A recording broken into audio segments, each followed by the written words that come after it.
이번 시간에는 우리 차트 슬라이드 작성에 대해서 같이 한번 살펴보도록 하겠습니다. 차트 슬라이드 작성하는 거는 우리 실제로 이제 시험 보게 되면 ITQ 실제 시험 문제에서 5번 슬라이드로 그렇게 이제 문제가 출제가 되고 있습니다. 그래서 얘는 꼬박꼬박 안 빠지고 꼭 나오는 문제니까 이거를 정확하게 여러분들 기억하셔야 돼요. 그래서 이 슬라이드 안에다가 지금처럼 이런 형태의 차트를 이제 집어넣어라. 그렇게 나오는 거예요. 자, 그럼 이제 맨 처음에 이제 제목 먼저 쓰고, 그래서 우리가 차트를 추가시켜주면 되겠죠. 자, 그럼 이제 한번 해보자고요. 자, 일단은 제목 먼저 입력할게요. 제목은 보니까 이제 우리 C.이라고 쓰고, 의사 코드와 순서도 비교하고, 그렇게 이제 작성해주면 제목은 끝이요. 그리고 나서 이 안에다가 우리가 차트를 집어넣으면 되는데, 차트를 집어넣을 때 얘요. 요 아이콘만 클릭해주면 됩니다. 자, 요 아이콘을 지금처럼 클릭하게 되면 지금처럼 이렇게 어떤 종류의 이제 차트를 만들 거냐 이제 그렇게 물어봅니다. 자, 왼쪽에 보게 되면 뭐 세로막대도 있고 꺾은 선형도 있고 원형도 있고 여러 가지가 있죠. 이 중에서 우리 문제 그림 좀 보자고요. 자, 문제 그림을 보니까 여기 세로막대형도 있죠. 세로막대형도 있고 요 중간에 보니까 꺾은 선형도 있고 있습니다. 그래서 문제를 보면 종류는 묶은 세로막대형으로 해라. 그리고 그 아래쪽에 보게 되면 데이터 서식 부분에 이 순서도 사용이라는 이 계열은 표시기는 꺾은 선형으로 그렇게 변경하래요. 표시기는 꺾은 선형으로 변경하고 보도축으로 지정해라. 그렇게 나왔습니다. 그렇게 이제 묶은 세로막대형이랑 표시기는 꺾은 선형 있죠. 그거 이제 두 가지 모두 다 있는 거를 보고 우리는 콤보라 그래요. 그래서 이 콤보를 선택해 주게 되면 지금처럼 화면이 이렇게 뜹니다. 여기 그림 보니까 막대형도 있고 우리 꺾은 선형도 있고 있죠. 그때 지금 여기 보니까 계열 1, 2, 3 하고 여기서는 이제 계열이 세 가지가 사용이 됐어요. 그래서 막대기 두 개, 꺾은 선형 하나 하고 그렇게 이제 표시가 됐는데 우리 아까 그림 봤을 때는 두 가지만 있었죠. 세로 막대가 하나 있었고 그리고 꺾은 선형이 하나 있었어요. 그래서 우리가 만들 거는 계열 1, 2 이 두 가지만 가지고 만들 겁니다. 그래서 우리 계열 1은 묶은 세로 막대용으로 그냥 놔두면 되고요. 계열 2만 이제 꺾은 선형 그걸로 이제 바꿔주면 돼요. 그래서 이곳에 삼각형을 눌러보게 되면 꺾은 선형도 종류가 되게 많아요. 그 중에서 표식이 있다. 그 얘기는 이 네모점에 있는 거. 그래서 표식이 있는 꺾은 선형 얘를 선택하면 됩니다. 그 밑에도 보니까 표식이 있는 거 있죠. 표식이 붙어 있는데 얘는 이제 표식이 있는 누적 꺾은 선형이고요. 그 옆에 거는 표식이 있는 100% 기준 누적 꺾은 선형이요. 그래서 우리는 그냥 표식이 있는 꺾은 선형을 할 거니까 얘를 선택해 주면 돼요. 그리고 표식이 있는 꺾은 선형은 뭘로 해라? 보조축으로 지정해라. 그렇게 돼 있었죠. 그래서 보조축이라는 거 얘만 선택해 주면 됩니다. 이렇게 해놓고 나서 이제 확인 버튼이요. 자, 확인 버튼 누르게 되면 지금처럼 이렇게 이제 나타나는데 여기 보게 되면 이제 엑셀처럼 그렇게 나오죠. 그러면 얘를 좀 더 크게 해서 이제 같이 입력 한번 해보자고요. 자, 요때 우리는 이제 계열 1하고 계열 2만 쓴다 그랬어요. 계열 3은 안 쓴다고 했습니다. 안 쓰는 거니까 얘를 이제 삭제할 거예요. 그때 이제 요 계열 3이라는 걸 삭제할 때는 D라는 곳에다가 마우스 갖다 놓고요. D를 한번 클릭을 하세요. 클릭을 하게 되면 이 디열이 싹 다 선택이 됩니다. 그 상태에서 마우스 오른쪽 버튼이요. 오른쪽 버튼 누르면 지금처럼 이렇게 나타나는데 여기서 이제 삭제하고 삭제라는 거 선택을 해주면 됩니다. 그러면 D열이 전부 다 이제 삭제가 됐죠. 그러면 이제 요 자리에다가 이제 우리 해당 내용만 입력을 해주면 돼요. 그때 이제 입력할 때는 우리가 지금처럼 이렇게 문제 그림의 아래쪽에 보게 되면 이렇게 이제 무슨 논리다 하고 제목도 써져 있고 왼쪽에도 제목이 써져 있고 그 안에 이제 수치들도 전부 다 입력이 돼 있죠. 자, 요거 보고 이제 똑같이 입력을 해주면 됩니다. 자, 그럼 여기다 입력하는 거는 시간 관계상 제가 빨리 입력을 하고 입력된 걸 보고 이제 같이 보자고요. 지금처럼 이렇게 이제 입력해주면 돼요. 여기다 이제 숫자 쓸 때는 컴마 같은 거 입력하지 말고 그냥 입력해주면 돼요. 컴마는 우리가 좀 이따가 이제 셀 서식이라는 걸 이용해서 우리가 전부 다 컴마를 다 집어넣을 거예요. 그리고 여기 보니까 A열의 제목 보세요. 요거 보니까 여기에 논리하고 리자로 끝나야 되는데 잘렸죠. 잘리면 안 돼요. 그리고 여기도 제목 잘렸고요. 여기도 제목이 잘립니다. 그래서 이 제목들이 안 잘리게 A열의 너비를, B열의 너비를, C열의 너비를 다 조정해 주면 됩니다. 그때 이제 조정할 때는 A열을 먼저 선택하고 A열과 B열 요 사이에 경계선 있죠? 경계선에다 마우스를 갖다 대면 이제 양쪽 화살표 모양으로 나와요. 그 상태에서 마우스 왼쪽 버튼 누르고 오른쪽으로 쭉 당겨서 좀 더 크게 만들어주면 돼요. B열도 마찬가지요. 그리고 C열도 마찬가지요. 그래서 그렇게 이제 크게 만들어서 이제 글씨가 안 잘리게 그렇게 만들어주면 됩니다. 그리고 나서 이 부분에다가 이제 컴마, 쉼표 집어넣을 거예요. 쉼표를 집어넣을 때는 어떻게 하냐? 마우스 오른쪽 버튼 누르고요. 아래쪽에 내려가면 이제 셀 서식 하고 있습니다. 요 셀 서식만 선택해주면 돼요. 선택하게 되면 지금처럼 셀 서식 대화 상자가 나타나고요. 여기서 이제 우리가 숫자를 찍어주고 천 단위 구분기호를 붙이겠다. 그렇게 선택하고 확인이요. 그러면 알아서 전부 다 천 단위 구분기호가 싹 다 들어갑니다. 그리고 나서 이제 데이터 다 입력했으면 요 X 버튼 눌러서 꺼버리면 돼요. 그러면 지금처럼 차트가 우리 문제 그림처럼 그렇게 이제 나타나요. 근데 만약에 내가 얘를 보다 보니까 여기에 오타난 게 있어요. 아니면 여기에 오타난 게 있어요. 오타난 게 있을 때는 어떻게 하냐? 우리가 데이터 입력하는 과정에서 오타가 난 거예요. 그래서 이 위에 메뉴 보게 되면 차트 도구에 디자인이라는 곳이 있어요. 자, 그곳에 가서 우리 데이터 편집이라는 거 얘 클릭해 주면 돼요. 얘를 클릭하게 되면 아까 우리 데이터 입력했던 거 있죠? 그 엑셀 화면이 이렇게 나타납니다. 여기서 이제 글씨 고쳐주면 여기도 이제 정상적으로 글씨가 나타나겠죠. 자, 일단은 우리 차트의 구성 좀 보자고요. 자, 여기 보게 되면 얘가 이제 3000이다, 2000이다, 1000이다, 0이다 하고 써져 있는 거 있죠? 이쪽을 보고 우리가 그냥 세로축이라고 부르는 거고 그 반대쪽에 있는 거 3000, 2000, 1000, 0 하고 이렇게 써져 있는 거 이쪽을 보고 오른쪽을 보고 우리가 보조 세로축이라 그래요. 보조 세로축. 아까 우리가 차트를 만들 때 꺾은 선형을 선택하고 보조축으로 지정한 거 있죠? 그 보조축이 오른쪽 얘기하는 거, 오른쪽 얘기하는 거고 그리고 맨 위에 꼭대기에 있는 거 얘를 보고 우리가 차트 제목이라고 부르는 거고요. 그리고 아래쪽에 보니까 데이터들이 이렇게 표 형태로 이렇게 쭉 작성이 된 게 나오죠. 이걸 보고 우리가 데이터 표라고 부르는 거고 그리고 어떤 막대기가 의사 코드 사용인지 그리고 순서도 사용이 어떤 차트인지 그거 나타내는 거. 그걸 보고 우리가 범례라 그래요. 범례. 그리고 여기 보면 계열화 논리다, 비례 논리다 하고 쭉 써져 있는데 얘를 보고 우리가 가로축이라고 합니다. 가로축이요. 그리고 지금 이 영역, 이 전체 영역 있죠? 이 영역을 보고 우리는 차트 영역이라고 부르는 거고 실제 그림이 이곳에 그려져 있죠? 이 영역을 보고 우리는 그림 영역이라고 그렇게 불러요. 그리고 각각의 막대기들마다 값이 나와요. 여기는 얼마다, 여기는 얼마다, 여기는 얼마다 그러고 나오는데 이런 거를 보고 우리는 데이터 레이블이라고 그렇게 부르는 거고요. 그리고 중간중간에 이제 1000에 눈금선 가 있고 2000에 눈금선 가 있죠? 이런 걸 보고 그냥 눈금선이라고 불러요. 그리고 이런 막대기가 됐든 이런 꺾은 선형이 됐든 이런 걸 보고 우리가 데이터 계열이라고 그렇게 부르는 겁니다.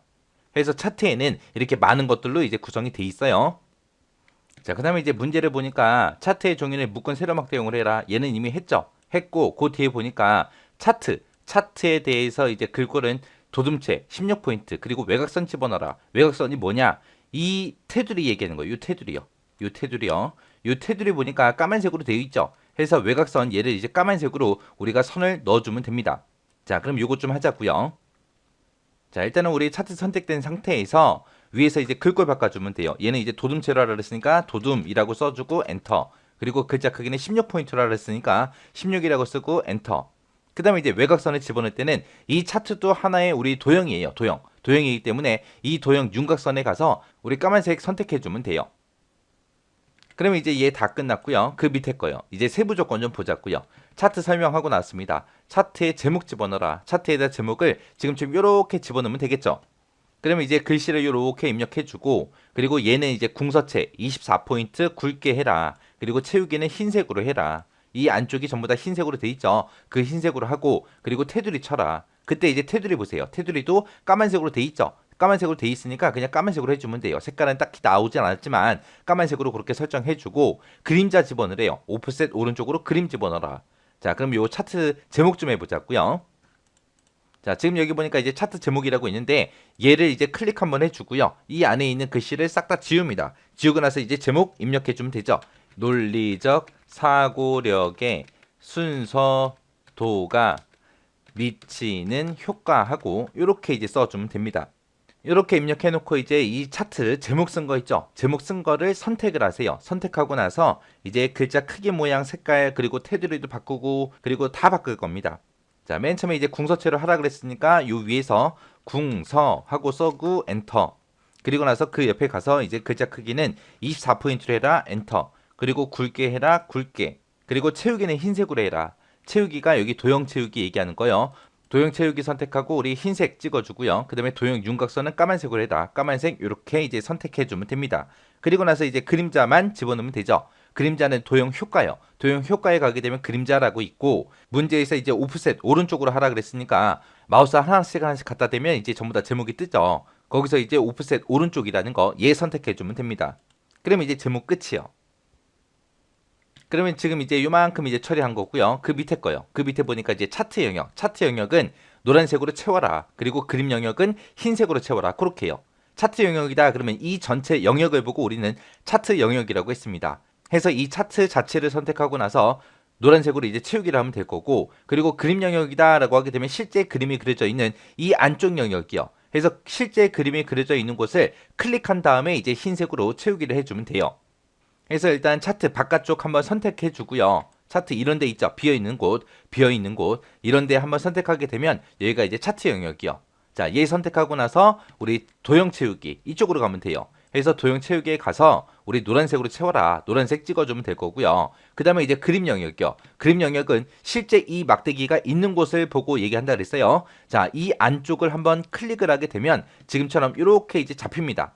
잡히면 그때 이제 도형 채우기에 들어가서 이제 흰색으로 고쳐주면 되겠죠. 그래서 흰색 찍어주면 끝이요. 자, 지금 요 세부 조건은 지금 요만큼 이제 끝났고요. 그 밑에 보니까 이제 데이터 서식 집어넣어라. 그때 이제 순서도 사용이라는 그 계열이 있대요. 우리 순서도 사용이라는 게 요 꺾은 선 얘기하는 거예요. 그 꺾은 선 계열은 표식이 있는 꺾은 선형으로 변경을 하래요. 우리 이미 변경했죠. 보도축으로 지정해라. 보도축 이미 지정했습니다. 그럼 여기까지 다 끝난 거고요. 그 밑에 보니까 이제 값표시해라. 값표시는 어떤 걸 하냐? 계열화 논리라는 게 있는데 그 계열화 논리에 순서도 사용 계열만 값을 표시해라. 그 얘기가 지금 요 자리에 요 값을 표시하라는 거예요. 그때 이 값은 얘 거예요, 얘 거. 이 세로 막대형 게 아니라 이 꺾은 선형의 첫 번째 요 계열이요. 다른 곳에는 값이 있다 없다? 없다. 얘만 있죠. 얘만 이제 값을 어떻게 집어넣나 좀 보세요. 자, 일단은 요 점 있죠. 점을 먼저 한번 클릭을 하세요. 점을 한번 클릭하게 되면 얘도 선택되고 얘도 되고 얘도 되고 얘도 되고 얘도 되고 해서 모든 점들이 다 선택이 됩니다. 이 상태에서 값을 집어넣으면 모든 이 점들의 값이 다 나타날 거예요. 근데 우리는 요 첫 번째 거만 그렇게 할 거죠. 해서 이 점을 한 번만 더 클릭하세요. 얘만 한 번 더 클릭하게 되면 얘만 이렇게 선택이 됩니다. 다른 것들은 이제 선택이 돼 있었는데 다 해제가 됐죠. 그 상태에서 우리 메뉴 중에 차트 도구의 디자인에 가면 돼요. 그래서 차트 도구의 우리 디자인에 가게 되면 차트 요소 추가라고 있습니다. 이곳에서 우리 데이터 레이블이라는 거 이제 추가시킬 거예요. 추가시킬 건데 이제 값을 안 나타내겠다. 가운데 나타내겠다. 그 다음에 왼쪽에 아니면 오른쪽에 아니면 위쪽에 아니면 아래쪽에 나타나겠다 하고 이렇게 이제 전부 다 이제 우리가 여러 가지를 선택할 수 있어요. 그 중에서 우리는 이 점 위에 나타나게 그렇게 할 겁니다. 해서 위쪽을 선택해 주면 돼요. 해서 요점 위에만 이렇게 값이 나타나게 그렇게 이제 만들어주면 끝이요. 그러면 지금 우리 세부 조건에서 지금 이만큼이 다 끝난 거죠. 다 끝났고 이제 도형 삽입해라. 그게 이제 요거 하는 거예요. 요거는 나중에 이제 우리 차트를 완벽하게 다 만들어 놓고 마지막에 할 겁니다. 마지막에 할 거니까 일단 다른 거 먼저 좀 보자고요. 다른 거 지금 우리가 만든 거랑 지금 이 차트랑 비교했을 때 뭐 안 돼 있는 거 있으면 해줘야 돼요. 세부 조건에 없더라도 이 그림이랑 똑같이 만들어야 되잖아요. 그래서 없는 거 있나 없나 봐야 돼요. 지금 이 아래쪽에 보니까 표 형태로 지금처럼 데이터 값들이 써 있어요. 근데 제 거는 그게 없거든요. 없으니까 이런 것도 만들어 줘야 되고 이쪽 세로축하고 보조 세로축을 봤을 때 눈금 단위 있죠. 0이다, 1000이다, 2000이다, 3000이다. 그렇게 이제 1000 단위로 되어 있는데 우리 그냥 세로축은 0, 500, 1000, 1500, 2000, 2500 그렇게 돼 있어요. 자, 요것도 우리가 똑같은지 안 똑같은지 비교 한번 해봐야 됩니다. 자, 일단은 우리 세로축을 보니까 0부터 시작해서 500 단위로 1000, 1500, 2000, 2500 돼 있는 거 맞죠? 그리고 보조축을 보니까 0, 500, 1000, 1500, 2000, 2500 그렇게 돼 있습니다. 아까 우리 보조축을 봤을 때는 0부터 시작해서 3000까지 1000 단위로 그렇게 돼 있었죠. 우리 요거 먼저 이제 바꿔보자고요. 그래서 일단은 얘를 바꿀 거니까 이 보조축을 선택을 하세요. 선택하게 되면 보조축이 이렇게 이제 잡혀요. 그 중에서 오른쪽을 보게 되면 이제 축서식으로 그렇게 바뀌었어요. 바뀌었는데 그 중에서 이 축에 대한 거 그런 눈금 같은 거 바꾸는 게 얘예요. 얘. 마지막 거예요. 그래서 얘를 선택하고 나면 지금처럼 이렇게 축 옵션이다, 뭐 눈금이다, 레이블이다, 표시 형식이다 하고 여러 가지가 나타나는데 그 중에서 우리는 축 옵션을 바꿀 겁니다. 축 옵션이라는 거 선택하고 나면 이곳에 보면 이제 치수값은 얼마로 할래, 최대값은 얼마로 할래, 그리고 주단위는 얼마로 할래, 보주단위 얼마로 할래 그렇게 이제 나타납니다. 자, 최소값은 0 맞고요. 최대값은 우리 3000으로 돼 있었죠. 해서 요거를 우리 3000으로 그렇게 고쳐주면 돼요. 그리고 나서 주 단위는 지금 500 단위로 돼 있어요. 500 단위로 돼 있는데 이거를 우리는 1000 단위로 그렇게 만들어 줄 겁니다.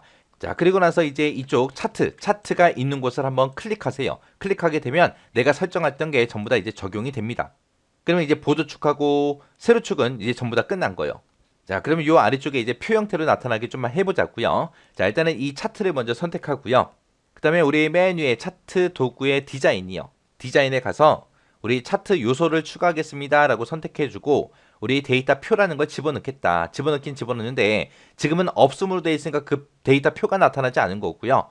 그 밑에 보게 되면 이제 법내 표지 포함이라는 게 있고 법내 표지 없음이라는 게 있고 있습니다. 이 중에서 우리는 법내 표지 포함이라는 거 얘를 이제 선택할 거예요. 법내 표지라는 게 얘 얘기하는 거예요. 어떤 차트가 어떤 건지 그거 이제 나타내 주는 게 우리 법내입니다. 법내 표지요. 그래서 우리는 얘 표시할 거예요. 그리고 우리 문제 그림 봤을 때 얘는 있었어요? 없었어? 없었어요. 그래서 이것도 우리가 삭제를 해줘야 됩니다. 해서 데이터 요소 추가에 가서 우리 법내라는 곳에 가서 없음이라는 거 얘를 선택해 줘야 돼요. 그러면 아래쪽에 있던 법내가 이제 삭제가 됩니다. 자, 우리 문제 그림이랑 비교했을 때 이제 없는 거 찾아봐야 돼요. 지금 여기 보니까 중간중간에 눈금선이 있어요? 없어? 없어요. 없는데 우리 거는 눈금선이 있습니다. 그래서 지금 우리 거는 보니까 눈금선이 있죠.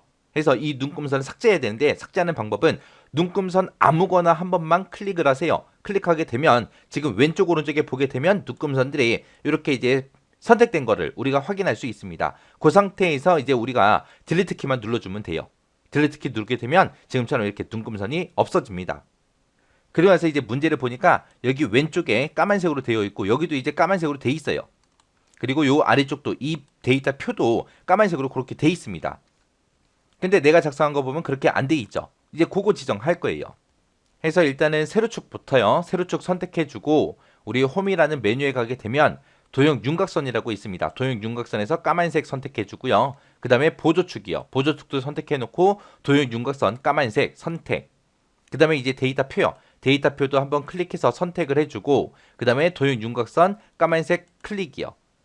그렇게 하게 되면 전부 다 이제 까만색으로 다 바뀌었죠. 이렇게 해주면 이제 끝이요. 이렇게 해서 이제 차트를 다 만들었어요. 만들었는데 이 위에 공간이 너무 넓어요. 해서 크기 조절 좀 할 겁니다. 해서 그때 크기 조절할 때는 이 조절점 있죠? 조절점 끌고 우리가 올라가 주면 돼요.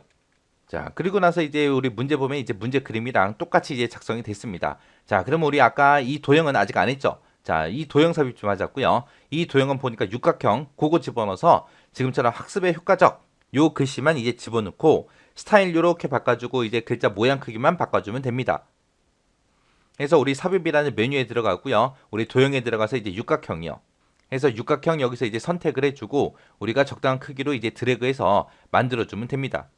그리고 나서 이제 우리 글꼴 좀 설정하자고요. 자, 일단은 홈이라는 메뉴 가고요. 그 다음에 글꼴에 가서 우리가 글꼴 이제 선택해주면 되겠죠. 우리는 이제 굴림체로 할 거예요. 굴림이라고 쓰고 엔터. 그 다음에 글자 크기는 이제 18포인트로 하라고 나왔습니다. 그래서 18포인트 엔터요.